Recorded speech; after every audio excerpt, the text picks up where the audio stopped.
येणार आहे तो म्हणजे शेतकऱ्यांचा।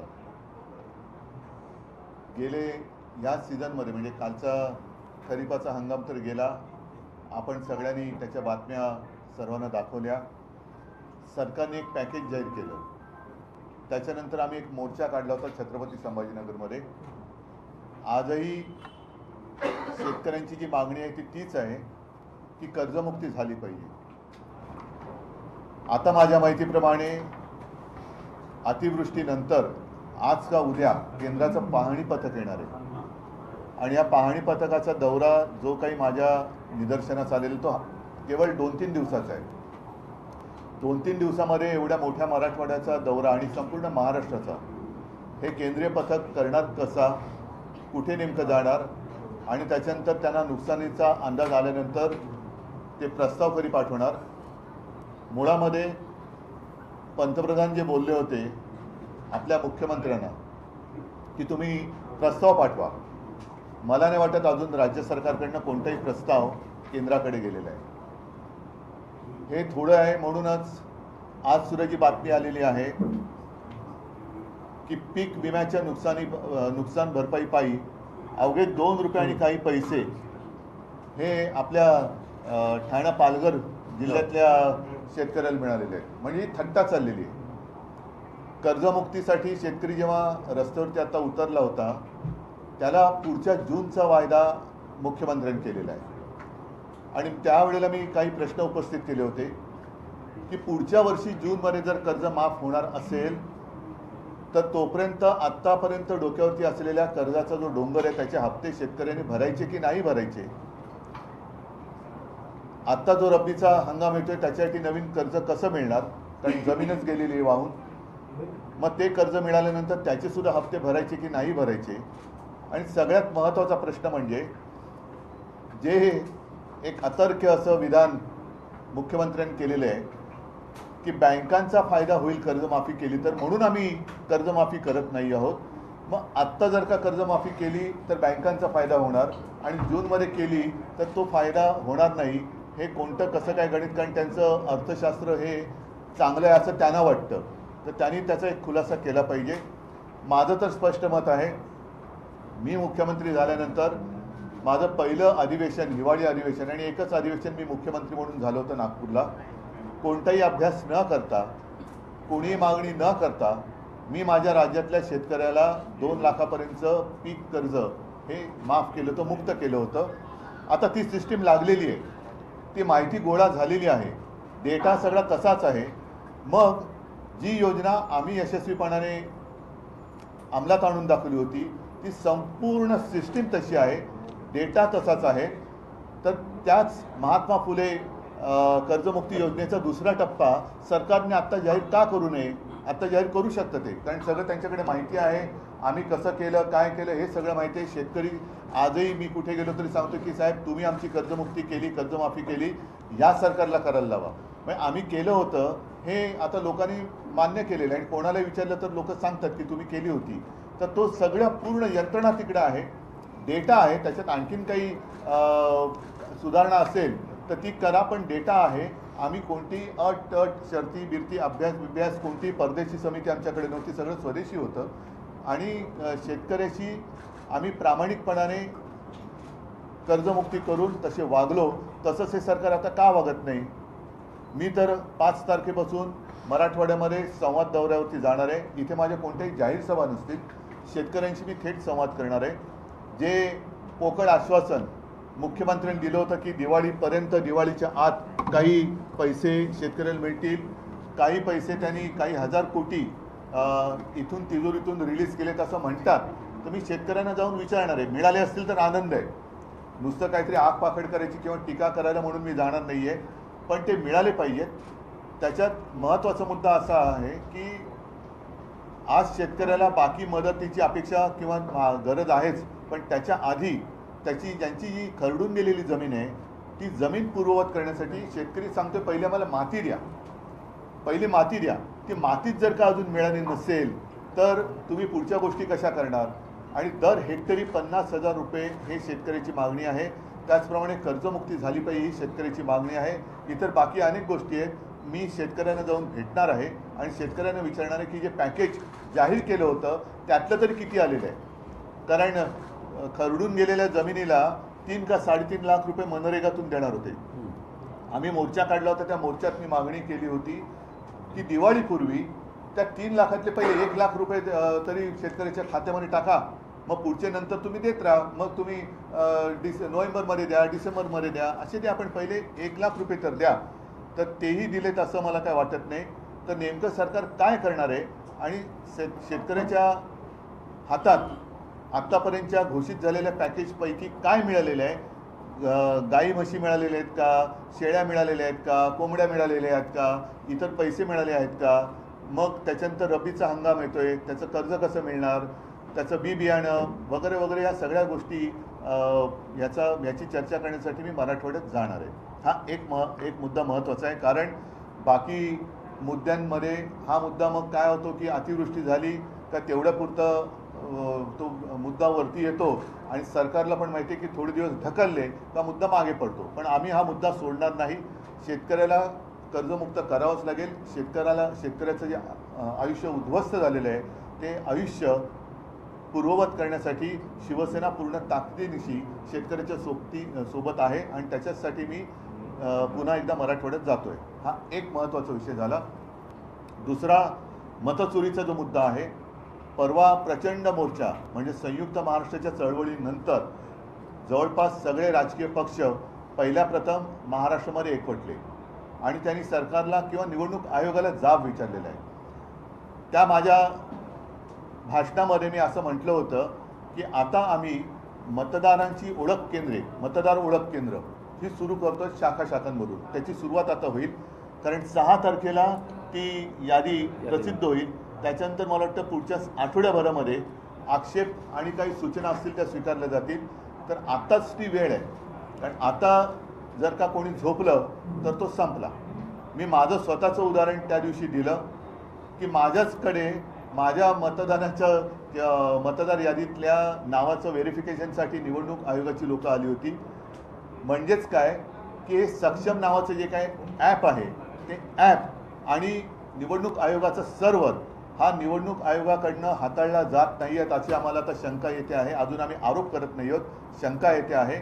आणि केवळ माझं नाव आहे त्याच्यात म्हणून निवडणूक आयोगाची लोकं ही चौकशी करायला आली. सर्वसामान्यांच्या बाबतीमध्ये असं जर का झालं असेल किंवा होत असेल तर त्यांनी दाद कधी मागायची, कोणाकडे मागायची आणि नाव वगळलं गेलं तर निवडणुकीच्या दिवशी त्यांना मतदानच करता येणार नाही. एक विषय लक्षात घेण्यासारखा आहे की हे माझ्याकडे आले कसे, याचं कारण कोणीतरी एका नंबरवरून माझ्या नावाने तिकडे ॲप्लिकेशन करण्याचा प्रयत्न केला. त्या नंबरवर जर का OTP आला असता तर पुढचं सगळं हॅक झालं असतं आणि कदाचित माझ्या कुटुंबातली माझ्यासकट 4 नावं ही वगळण्यातसुद्धा आली असती. याच्या मागे नेमकं कोण आहे, कोणाचा डाव आहे, काय डाव आहे ह्याची एक खातरजमा करून तर घ्यायला पाहिजे. आणि म्हणून जसे आम्ही सगळे राजकीय पक्ष, सत्ताधारी सोडून द्या पण बाकीचे राजकीय पक्ष एकवटलेले आहेत, आम्ही आमच्या शाखांमधनं मतदारांच्या सोयीसाठी ही केंद्र उघडतो आहोत. या केंद्रामध्ये मी नागरिकांना विनंती करतोय की आपल्याला मतदान करता येणार आहे की नाही, आपलं नाव या यादीत आहे की नाही हे आपण आमच्या शाखेत येऊन तपासा. आणि जर का त्याच्यामध्ये काही तुम्हाला वाटलं गोंधळ आहे तर तो वेळेत आपल्याला सुधारता येईल. हा एक भाग. दुसरा भाग असा आहे की मी मतदारांना आणखीन एक विनंती करेन. ही निवडणूक आयोगाची भुताटकी आहे. एकेका घरामध्ये 40-40, 50-50 नावं ही नोंदली गेलेली आहेत. तर मी मतदारांना आवाहन म्हणजे विनंती करतोय की आपल्याला न दिसणारी, आपल्या परवानगीशिवाय न राहणारी, आपल्या परवानगीशिवाय राहणारी आपल्या घरामध्ये कोणी माणसं आहेत का, ही निवडणूक आयोगांची भूतं उभी केलेली आहेत, ती आपल्या घरात राहत तर नाहीत ना याची सुद्धा खात्री करायला पाहिजे. म्हणून जिथे जिथे आमची केंद्र उघडली जातील तिथे आसपासच्या वस्तीतील सर्व जात-पात धर्माच्या मतदारांनी तिथे येऊन ही मतदार यादीची तपासणी करावी. आपलं नाव तिकडे आहे की नाही हे तपासावं. तिकडनं कुठे वगळलं गेले का, आणखीन कुठे बरं आपलं वयामध्ये काय फरक झाला आहे का, आपला धर्म बदलला आहे का, लिंग बदल झालं आहे का, हे सगळं आपण येऊन तपासावं हे मी मतदारांना एक आवाहन करतोय. त्याचबरोबरीने आम्ही जी एक मागणी केलेली आहे की 1 जुलै ही कट ऑफ डेट ठेवलेली आहे. 1 जुलैनंतर 18 वर्षाची जी मुलं आणि मुली झालेली आहेत त्यांचा मतदानाचा अधिकार या निवडणुकीला वापरता येणार नाही आहे. तुम्ही जगभर बघता आहात की याच वयातली मुलं ही रस्त्यावरती येतात आणि क्रांती करतात, ज्यांना आपण जेनझी म्हणतो. तर हे सरकार जेनझीना का घाबरतंय? जर लोकसभा ते विधानसभा या 6 किंवा 5 महिन्याच्या कालावधीमध्ये परकला प्रभाकर म्हणजे आपल्या निर्मला सीतारामन यांचे यजमान त्यांनी सांगितलेलं आहे की जवळपास 45 लाख मतदार महाराष्ट्राच्या यादीमध्ये घुसवले गेले. जर त्या 4 महिन्यामध्ये 45 लाख मतदार हे कोणी घुसवले, कुठे गेले, काय करतायत हा एक प्रश्न आहे. पण घुसवले गेले असतील तर 1 जुलैनंतर अधिकृतपणे ज्यांना मतदानाचा अधिकार मिळाला पाहिजे ती महाराष्ट्राची तरुण मुलं मुली मतदान का करू शकणार नाही? म्हणून मी त्याही सगळ्या मुलांना आणि मुलींना एक विनंती करतोय की तुम्ही देखील आमच्या शाखेत या आणि तुमचं नाव तिकडे नोंदवा. आपल्याला कळेल की किती लाख मुलांना आणि मुलींना मतदानापासून आपण वंचित ठेवतो आहोत. तर अशा काही या गोष्टी आहेत. आणखीनही आपण काही प्रश्न विचारले तर मला त्याच्याबद्दल बोलता येईल. पण मुळात एक मी तुम्हाला सांगितले की शेतकऱ्यांचा विषय आम्ही सोडत नाही आहोत. आणि दुसरी गोष्ट मतचोरीचा विषय तर आम्ही सोडणार नाही. आम्ही परत एकदा सांगतो की निवडणूक आयुक्त जे आहेत त्यांना सुद्धा एक पत्र दिलेलं आहे की एवढा सगळा गडबड घोटाळा हा बाहेर आल्यानंतर आपण राज्य निवडणूक आयोगाला सुधारित यादी मतदाराची होत नाही तोपर्यंत स्थानिक स्वराज्य संस्थांच्या निवडणुका घेऊ नयेत अशी आमची मागणी आहे. आम्ही निवडणुका घेऊ नका असं म्हणत नाही, पण निवडणुका घेताना सदोष मतदार यादीवरती ही निवडणूक होता कामा नये. ही निवडणूक आयोगाची करप्ट प्रॅक्टिस आहे. जसं आम्हाला ते सांगतात करप्ट प्रॅक्टिस, तसं निवडणूक आयोगाची ही करप्ट प्रॅक्टिस आहे. आणि ते कोणाची नोकरी करतायत हे आता हळूहळू उघड होत चाललेलं आहे. आपण कर्जमाफीचा मुद्दा हा निवडणुकांमध्ये येऊ नये म्हणूनच बच्चूकडूंचं आंदोलन हे केलं गेलं का? आणि त्यानंतर मला त्याच्याबद्दल काही बोलायचं नाहीये. मला शेतकऱ्यांचा विषय आहे. त्याच्यामध्ये आणखीन कोणी शेतकऱ्यांच्या मदतीसाठी उतरत असेल तर जरूर उतरावं, पण शेतकऱ्यांना कर्जमुक्त करावं. पंचनामे करणारेच अधिकारी जे आहेत ते शेतकऱ्यांकडून पैसे मागतानाचे ऑडिओ क्लिप्स व्हायरल होताना पाहायला मिळतात. पंचनामे करणारेच अधिकारी शेतकऱ्यांना मी आता म्हणूनच जातो आहे, कारण शेतकऱ्यांना काय होतं की तेवढ्या पुरतं सगळीकडे शेतकरी होतं आणि मग त्यांना वाऱ्यावर सोडलं जातं. मी त्यातला नाही आहे. मी आपत्ती आल्यानंतर सुद्धा दुसऱ्या तिसऱ्या दिवशी गेलो होतो.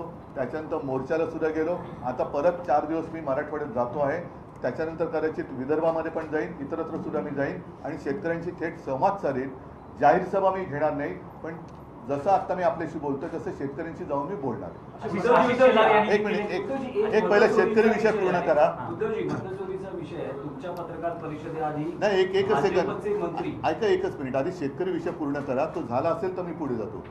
शेतकऱ्यांच्या बाबतीतलं हो, म्हणूनच एकच मिनिट. अधिकारी जे पैसे मागतात म्हणून मी तिकडे जाऊन शेतकऱ्यांशी बोलणार आणि कोण असे अधिकारी आहेत त्यांचा सुद्धा काय समाचार घ्यायचा तो आम्ही घेऊ.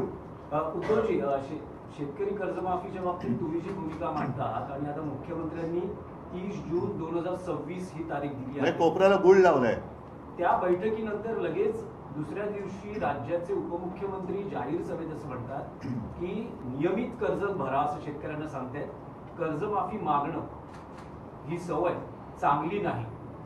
हे मला खरंच आता नेमका शब्द सुचत नाही, कारण यांना संवेदना तर कधीच मेलेले आहेत. निर्डावले पण सुद्धा कमी पडते. यांना दगड सुद्धा म्हणजे दगडाला सुद्धा पाझर फुटू शकतो, पण यांना फुटत नाही आहे. हे महाराष्ट्राचं दुर्दैव आहे. एक तर या लोकांना खरं उपमुख्यमंत्री म्हणता कामा नये, कारण संविधानात तशी तरतूद नाही आहे. म्हणून राज्याचे अर्थमंत्री जे बोलले त्यांनीच सांगितले की निवडणुकीच्या आधी आम्हाला हे बोलावं लागतं. मग आता लोकांनी त्यांना जाब विचारला पाहिजे की बाबा तुम्ही जे बोलला होतात म्हणून ठीक आहे, आपण मतचोरी या विषयावरती येतोय, पण जर का असं धरून चाललो की त्यांना लोकांनी खरंच मतं दिली असतील तर आता त्या मतांना तुम्ही जागा ना. आता तर कर्जमुक्त करायलाच पाहिजे. बरं, 30 जून हा कोणता मुहूर्त आहे? कोणतं पंचांग पाहिलं आमच्या मुख्यमंत्र्यांनी? आणि जूनमध्ये जर कर्जमाफी होणार असेल तर मग आत्तापासून शेतकऱ्यांनी कर्जाचे हप्ते फेडले नाहीत तर त्याचे सगट त्यांनी माफ केलं पाहिजे. त्याच्याबद्दल त्यांनी बोललं पाहिजे. हा हा एक विषय होता मतचोरी संदर्भात तुम्ही आणखी काय हा, आशिष शेलार यांची आता तुमच्या पत्रकार परिषदेआधी पत्रकार परिषद झाली आहे, त्यात त्यांनी थेट तुमच्यावर आणि राज ठाकरेंवर आरोप केलेले आहेत की मतचोरी संदर्भात मांडत असलेली भूमिका ठाकरे बंधूंची दुटप्पी आहे, ते फक्त हिंदू आणि दलित त्यांना क्रिकेटचं असल्यामुळे टप्पे कळत असतील बहुतेक, पण त्यांनी फुलटॉस दिलाय. तुम्ही बोला. येस, त्यांचं असं म्हणणं आहे की फक्त हिंदू आणि दलित दुबार मतदार दाखवले जात आहेत, मुस्लिम मतदार जे दुबार आहेत तिबार आहेत त्याबद्दल ठाकरे बंधू का बोलत नाही. आणि दुसरं त्यांचं असं म्हणणं आहे की लोकसभा निवडणुकीच्या प्रक्रियेत सुद्धा तुम्ही याच मतांवर निवडून आलेला आहात, विधानसभेत सुद्धा त्याच मतांवर निवडून आलेला आहात आणि हा सगळा गोंधळ लोकसभेपासून झालेला आहे. मला आशिष शेलार, मी खरं त्यांच्यावरती कधी बोलत नाही, पण आज मी त्यांचं जाहीर अभिनंदन करतोय, कारण त्यांनी नकळत देवेंद्र फडणवीसांना पप्पू ठरवलेलं आहे. कारण जे हे मानतच नव्हते, त्याच्यामुळे महाराष्ट्राचा पप्पू म्हणून त्यांनी फडणवीसांना बोलण्याचं धाडस दाखवलं आहे. हा त्यांच्या अंतर्गत वादाचा परिणाम, हा परिपाक असेल. कारण आशिष शेलारनी पत्रकार परिषद घेतली, ती सुद्धा अशा मुहूर्तावरती घेतली की काल कदाचित रात्री उशिरा किंवा आज सकाळी आपल्या राज्याचे मुख्यमंत्री बिहारमध्ये घसा कोरडा करून येणार होते. ते घसा कोरडा करून आल्यानंतर आत्ता त्यांनी हे अमृत पाजलं की काय आरोपाचं किंवा माहितीचं, हे काय कळत नाही. पण याचा अर्थ सरळ आहे की आशिष शेलारनी सुद्धा हे सिद्ध केलेलं आहे की मतदार यादीमध्ये गोंधळ आहे. आणि आम्ही जेव्हा निवडणूक आयोगाकडे मागणी करतो तेव्हा आमचं एक वाक्य असं दाखवा की तुम्ही या मतांमध्येच सुधारणा करा. आम्ही पूर्ण मतदार यादीमध्ये सुधारणा मागतो आहोत त्याच्यामध्ये. आणि दुसरी गोष्ट काय की कदाचित त्यांची उठबस तिथे असल्यामुळे त्यांना ती नावं मिळाली असतील. आमची उठबस तिकडे कमी आहे म्हणून आम्हाला ही नावं मिळाली असतील. त्याच्यामुळे आम्ही जी मागणी केलेली आहे ती संपूर्ण मतदार यादी सदोष आहे आणि ती सुधारणा होत नाही तोपर्यंत निवडणुका घेऊ नका, ही आमची मागणी आहे. पण आशिष शेलार यांचं धाडस हे कौतुकास्पद आहे. नाहीतर साधारणतः आपल्या नेत्याच्या विरोधात बोलण्याचं धाडस हे आता भाजपवाल्यांच्या अंगात राहिलेलं नाही. हा आरोप थेट त्यांनी मोदी शहांसकट सगळ्यांवरती केलेले, कारण लोकसभेपासूनचा त्यांनी घोटाळा काढला आहे. म्हणजे इतरत्र ते जे जिंकलेत मोदी शहा, अगदी वाराणसी बिराणसी, त्या दिवशी संजय राऊत यांनी काढलं ते सगळं. तर म्हणजेच काय की सगळा घोटाळा त्यांनी केलेला आहे. आणि दुसरा महत्त्वाचा, सरकार तुमचं असताना विरोधक घोटाळे करतात म्हणजे तुम्ही सरकार चालवायला नालायक आहात, म्हणजे सरकार चालवायला तुम्ही नालायक आहात. तर हे सगळं एका दगडात आशिष शेलाराने अनेक पक्षी मारलेले आहेत. त्याच्याबद्दल मी त्यांचं कौतुक करतोय. या माध्यमातून हिंदू मुस्लिम करण्याचा एक प्रयत्न होतोय का? नाही, तो त्यांचा केविल होण्याचा प्रयत्न आहे. जेव्हा आम्ही अख्ख्या यादीमध्ये सुधारणा करा मागतोय त्याच्यामध्ये हिंदू, मुस्लिम, शीख, ईसाई सगळे आलेले आहेत. आणि आम्ही त्या दिवशी जी काय उदाहरणं दिली त्याच्यामध्ये एक तर उदाहरण आहे की वडील हिंदू, मुलगा मुस्लिम वगैरे ते आहे ना, हे सगळे आहे. म्हणजे इथलंच आहे.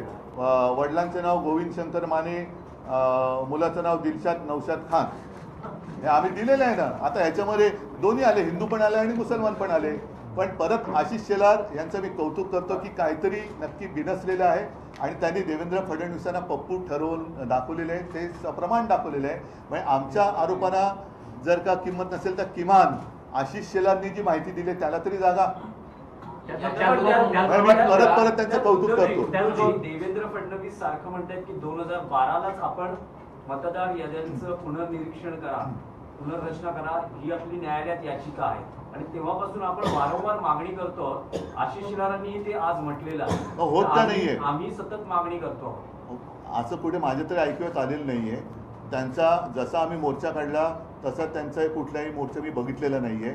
ते कधी निवडणूक आयुक्तांना जाऊन भेटलेत असंही आम्ही बघितलेलं नाही आहे. ज्याप्रमाणे आम्ही चोकलिंगम साहेबांना भेटलो, वाघमारे साहेबांना भेटलो, तसे ते कुठे भेटलेले नाही आहेत. आमची लोकं आता ज्ञानेश कुमारना जाऊन भेटत आहेत, तसे ते कुठे भेटलेले नाही आहेत. आम्ही आता ह्याच्याबद्दल मी काल परवा म्हटलेले की आम्ही कोर्टाचे दरवाजेसुद्धा एक ठोठावण्याचा केविलवाणा प्रयत्न करणार आहोत. न्याय मिळाला तर मिळाला. मुख्यमंत्र्यांचं आणखीन एक म्हणणं आहे, त्यांचं म्हणणं आहे की वोटर लिस्ट जी आहे ही अशुद्ध असता कामा नये, याच्याशी आम्ही सहमत आहोत, परंतु त्याच्यामुळे भाजप जिंकली हे तुम्ही सिद्ध करा, हे तुम्ही आव्हान देतो. जर नसेल ना तर मग तुम्ही आमच्याबरोबर या ना निवडणूक आयोगाकडे. तुम्हाला पण आम्ही जेव्हा निवडणूक आयुक्तांकडे जायचं होतं तेव्हा आम्ही भारतीय जनता पक्षाला सुद्धा आमंत्रण दिलं होतं देवेंद्र फडणवीसांना, यायला पाहिजे होते ते. जेव्हा बाकीचे सगळे एक येतात आणि एक व्यक्ती येत नाही, याचा अर्थ असा लावला तर गैर काय की मग फायदा तुम्ही घेतलात. आमच्यासोबत त्यांनी यायला पाहिजे होतं. जर ते एवढे वर्ष मागणी करतायत तर त्या दिवशी त्यांच्याकडनं कोणतरी यायला पाहिजे होतं. आता त्याच मुद्द्यावरून बुलढाण्याचे आमदार संजय गायकवाड शिंदे गटाचे आहेत, त्यांनी देखील म्हटलं की निवडणूक आयोगाला लाज वाटली पाहिजे अशा प्रकारची दुकानं. बघा थोडक्यामध्ये काय की आता जो मुद्दा आम्ही उचलला मतचोरीचा आणि तो आज पुराव्यानिशी तुमच्यासमोर आणला, जनतेसमोर आणला. आता पहिला मुद्दा परत मी सांगतो की सर्व नागरिकांनी जाग आता आलेली आहे, आता झोपता कामा नये. कारण आपल्याला सरकार निवडण्याचा अधिकार आहे. आता सरकार मतदार निवडायला लागलेलं आहे, हे घातक आहे. म्हणजे जसं टांझानियामध्ये 98% म्हणजे 98% मतं हे तिथल्या अध्यक्षाने मिळाली आणि 2% जी जनता रस्त्यावर उतरली ती केवढ्या मोठ्या संख्येने उतरली. म्हणजे काहीतरी टक्केवारी गफलत आहे. तुम्ही न्यायालयीन लढाई लढणार आहात, कारण आम्ही एक केविलवाणा प्रयत्न करणार आहोत. म्हणजे आम्ही कुठेही कायदा हातात घेतला वगैरे वगैरे वगैरे, कारण हे परत मग शहरी नक्षलवाद, आता हे दुबार मतदार यादी किंवा सदोष मतदार यादीवरती जे निवडणूक लागत आहेत हे खरे नक्षलवादी आहेत. कारण ही उघड उघड मतचोरी आहे.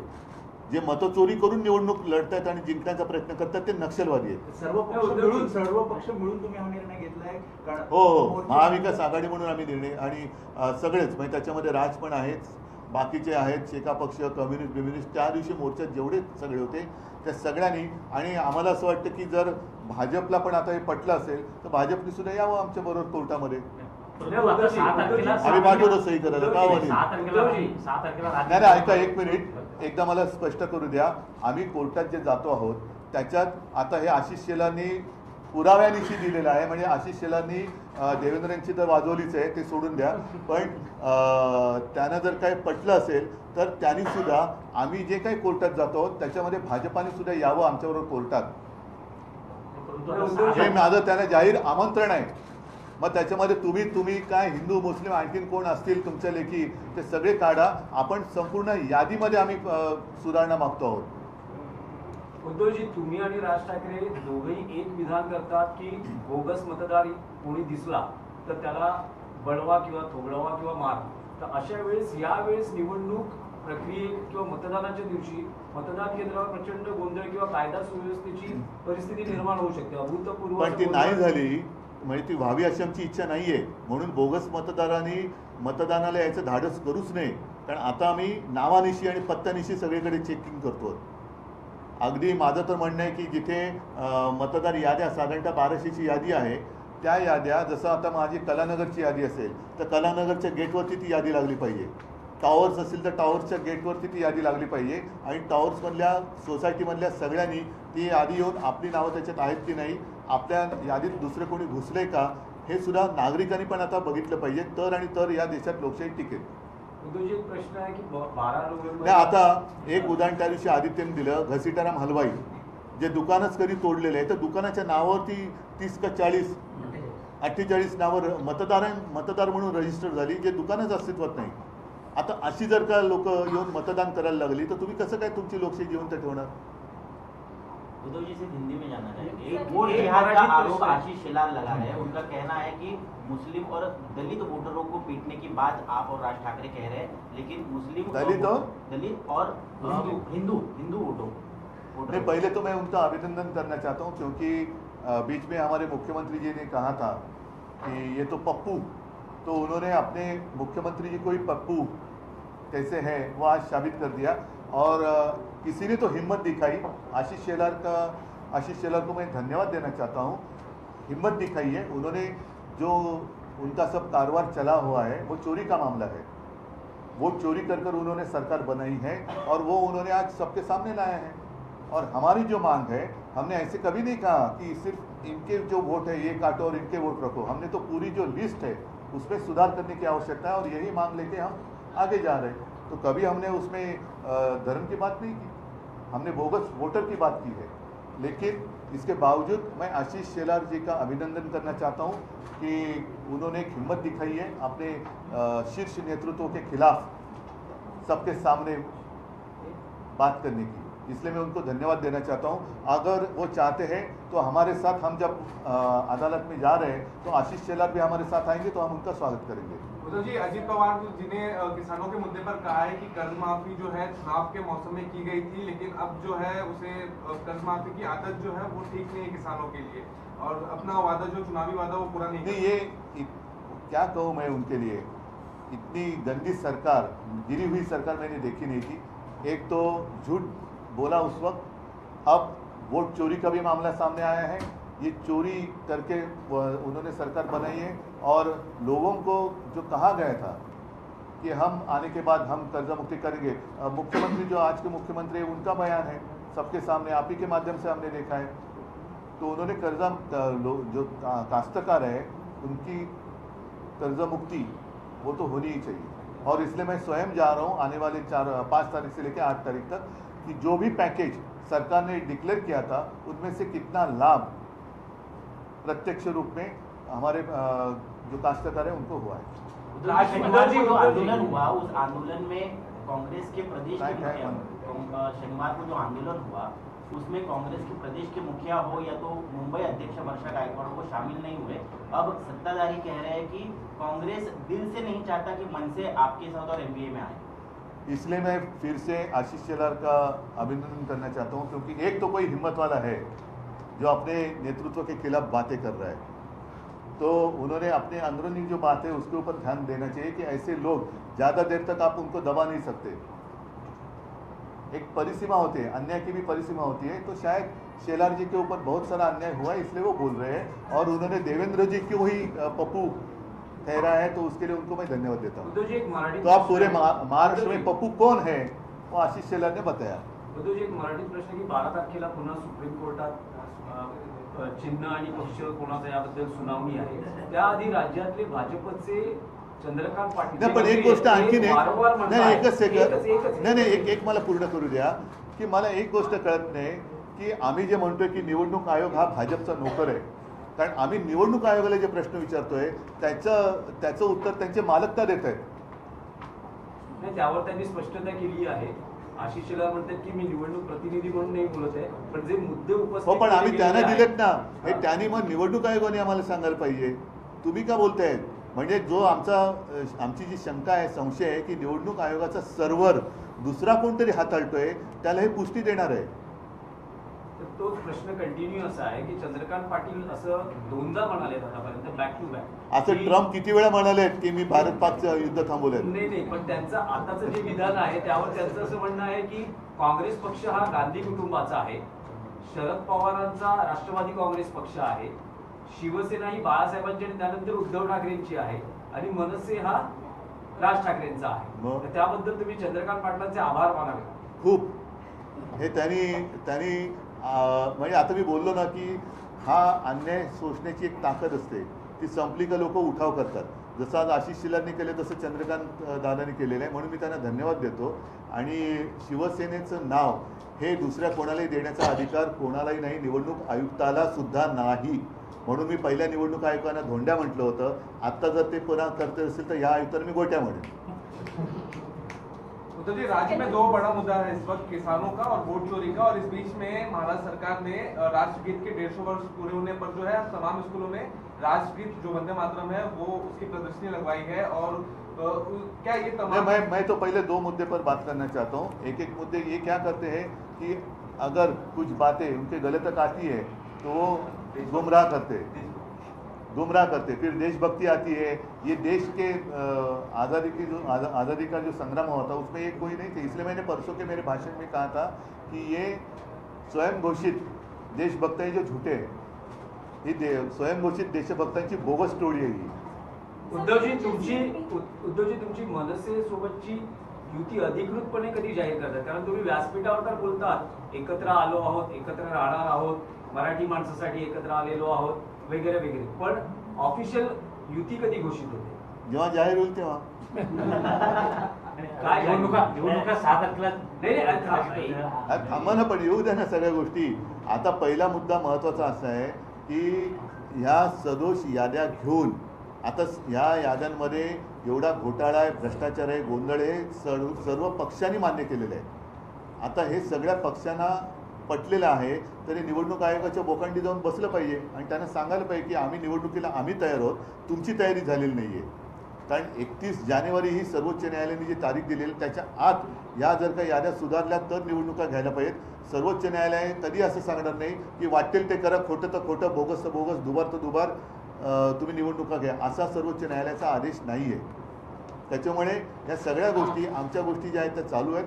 पहिलं लोकांना जागरूक करणं, जाग आणणं हे आमचं कर्तव्य आहे आणि ते आम्ही करतो. मुझे एक अलग सवाल, वुमेन्स क्रिकेट टीम ने पहली बार वर्ल्ड कप जीता है, उनके लिए कुछ बताइए. क्या कहूँ, बहुत गर्व की बात है. और कल मैं बीच में देख रहा था टीवी पर और पूरा स्टेडियम, मुझे नहीं लगता है कि इससे पहले कभी इतनी भीड़ वुमेन्स क्रिकेट के लिए हुई थी. और मैं देख रहा था वो जो अपनी सारी लड़कियां हैं, क्रिकेटर्स है, क्या खेल रही थी.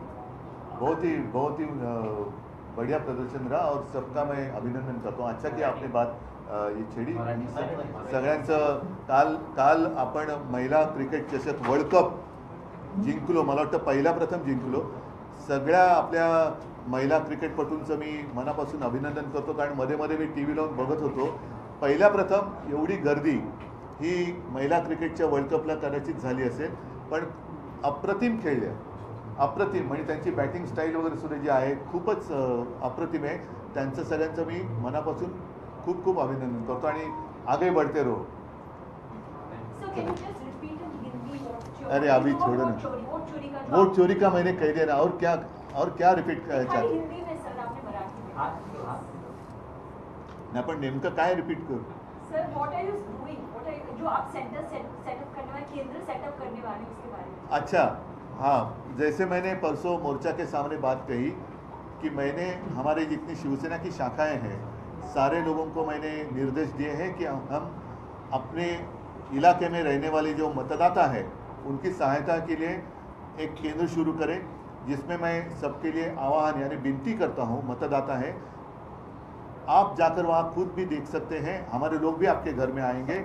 और दो चीज़ें हैं, आने वाले चुनाव में आपका नाम मतदार सूची में है या नहीं है, आप स्वयं चेक करें.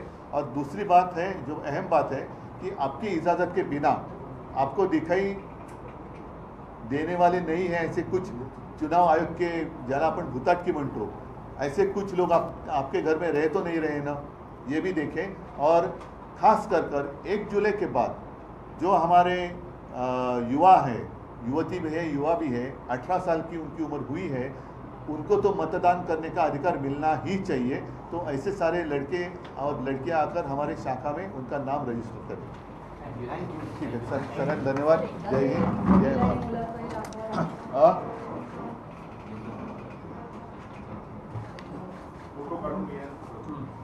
अरे माझं पण आहे.